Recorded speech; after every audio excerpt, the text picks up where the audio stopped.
Welcome to Uncommon Knowledge. I'm Peter Robinson. Be sure to follow us, by the way, on Twitter at twitter.com/UNC knowledge. Twitter.com/UNC knowledge. A professor at the University of Chicago for more than 3 decades, Dr. Gary Becker is a founder of the Chicago School of Economics.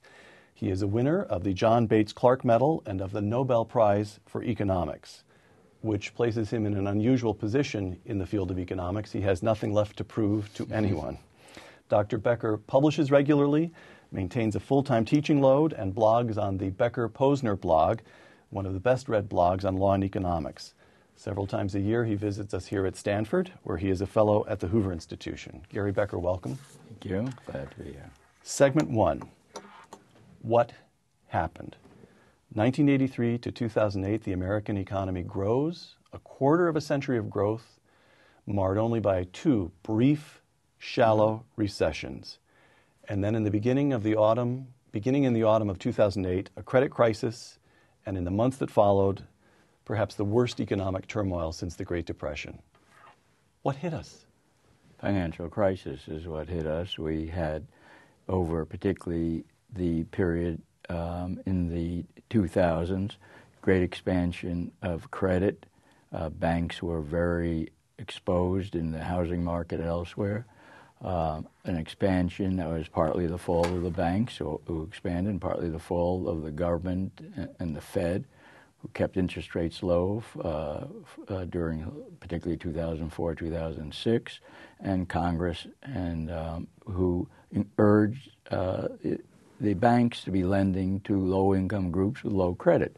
So we had the Community Reinvestment Act that began actually in the 1970s, but then the great push began in the 1990s and then in the 2000s to lend more and more to these groups who really didn't have the credit rating or the income that they could, in any realistic scenario about long-term prices, housing prices, pay back. So you put all these things together, and we did have an enormous financial crisis that then spilled over and affected the economy as a whole. And so while the financial crisis was the worst we had since the Great Depression, there's no doubt about that, the real economic effects were among the worst. I mean, but weren't so far worse than in the 70s and even the early 80s and so on. So, you know, there are others that were close to it in comparability.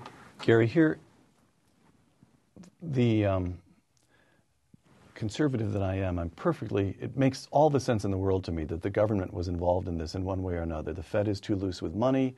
Barney Frank in Congress is pushing credit to people who can't afford it.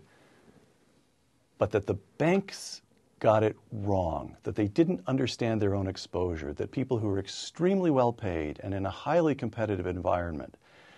So I feel, let's put it this way, when Alan Greenspan testified before Congress in 2008, I felt for him. Let me just read this to you.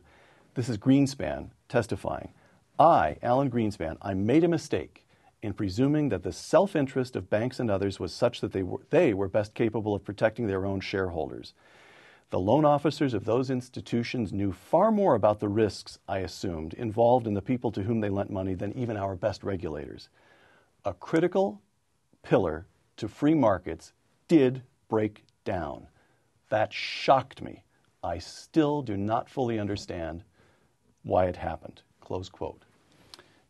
Did you feel his shock? Do you? What?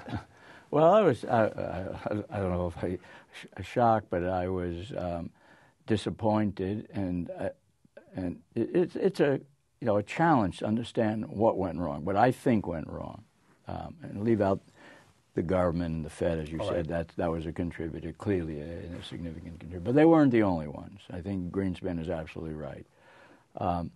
What I think happened was that banks, and including very able people, like I once asked a very eminent banker who survived pretty well the crisis, what about the head of Lehman? What was he? He said, no, as far as he knows, he was a very able person. Foll, I think his name was.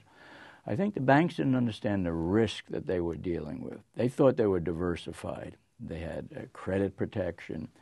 They had, modern securities with derivatives and the like, which enables one to take on more risk, but to diversify it to a large extent. Not that you were bearing no risk, but you thought you were hedged pretty well against risk.